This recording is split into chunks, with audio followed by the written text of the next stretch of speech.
بسم اللہ والسلام علی رسول اللہ۔ ایک سوال ہمارے دارالفتاء میں یہ آ رہا ہے کہ گٹی دینے کا سنت طریقہ کیا ہے، اور اس حوالے سے نبی پاک علیہ الصلوۃ والسلام کی سیرت سے ہمیں کیا ملتا ہے۔ تو اس حوالے سے یاد رکھیں، مسلم شریف کی ایک حدیث مبارکہ کا مفہوم ہے۔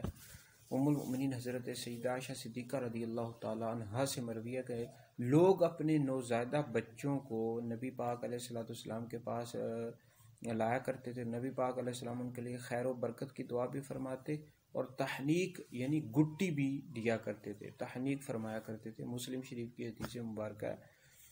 تو اب گٹی دینے کا مستحب طریقہ کیا ہے کہ بہتر یعنی مستحب یہ ہے کہ کھجور سے گٹی دی جائے۔ کھجور نہ ہو تو کوئی بھی میٹھی چیز چبا کر نرم کریں اور بچے کے منہ میں پھر رکھ دیں۔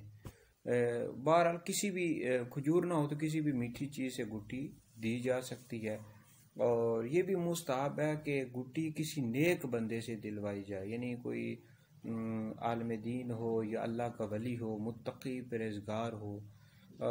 مرد سے بھی عورت سے بھی دلوائی جا سکتی ہے، مرد بھی دے سکتا ہے۔